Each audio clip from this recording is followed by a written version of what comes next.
Welcome to my BMS journal. पिछले video में हमने थैनेटोलॉजी का स्टेजेस ऑफ डेथ देखा था। इस वीडियो में हम देखेंगे modes of death. Modes of death के दो क्लासिफिकेशन है अकॉर्डिंग टू जिसने उसको टर्म किया है। सबसे पहला तो है गॉर्डन और दूसरा है बायचैट। गॉर्डन के according 4 types of modes of death है। सबसे पहला तो है एनॉक्सिक, फिर है एनीमिक, फिर है स्टैग्नेंट और फिर है हिस्टोटॉक्सिक। एनॉक्सिक में क्या है होता है, उसके नाम में ही लिखा है एनऑक्सिक, मतलब उसमें ऑक्सीजन कम होता है। ओके जैसे फॉर एग्जांपल एल्टीट्यूड पे हम जैसे हाई एल्टीट्यूड पे जाते हैं वैसे वैसे ऑक्सीजन वहाँ पे कम मिलने लग जाता है, तो उस टाइम जो मोड ऑफ डेथ होता है उसको हम एनॉक्सिक बोल सकते हैं। फिर एनीमिक, जिसमें ऑक्सीजन कैरिंग कैपेसिटी कम हो जाती है, जैसे फॉर एग्जांपल हेमोरेज में होता है। उसके बाद में स्टैग्नेंट, जिसमें सर्कुलेशन डिफेक्टिव होने के कारण ब्लड की पूलिंग होने लग जाती है, जैसे शॉक में होता है।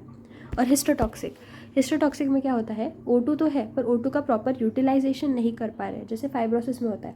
फाइब्रोसिस में टिश्यू हार्ड हो चुका होता है, उसके अंदर फंक्शनैलिटी नहीं होती है, जिसके कारण वो O2 मिलने पे भी यूटिलाइज नहीं कर पाता है, तो उस केस में क्या होता है, हिस्टोटॉक्सिक बोला है उसको गॉर्डन ने।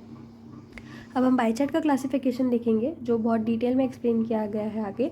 बायचैट की क्लासिफिकेशन के अकॉर्डिंग 3 टाइप्स होते हैं, सिंकोप, कोमा और अस्फाइजिया।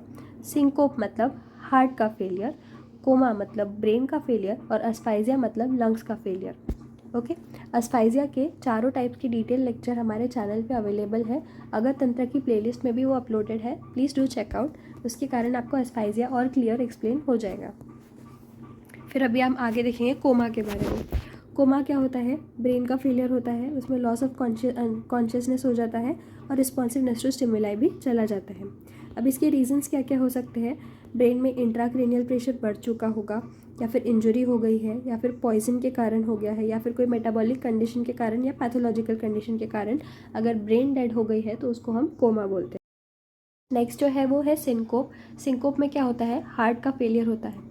हार्ट के फेलियर के इन्होंने 4 रीज़न बताए हैं कि एनीमिया हो सकता है, मतलब आरबीसी प्रॉपर नहीं है या O2 का प्रॉपर यूटिलाइजेशन नहीं हो रहा है। अस्थीनिया, जिसमें हार्ट के मसल की वीकनेस हो गई है। न्यूरोजेनिक रीज़न मतलब वेगल शॉक के कारण हो गया है या फिर एग्जॉशन के कारण हो सकता है।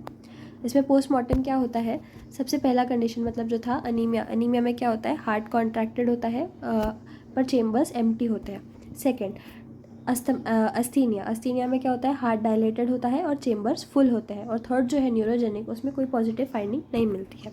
ठीक है, तो ये था मोड्स ऑफ डेथ के बारे में। अभी हम देखेंगे सडन डेथ।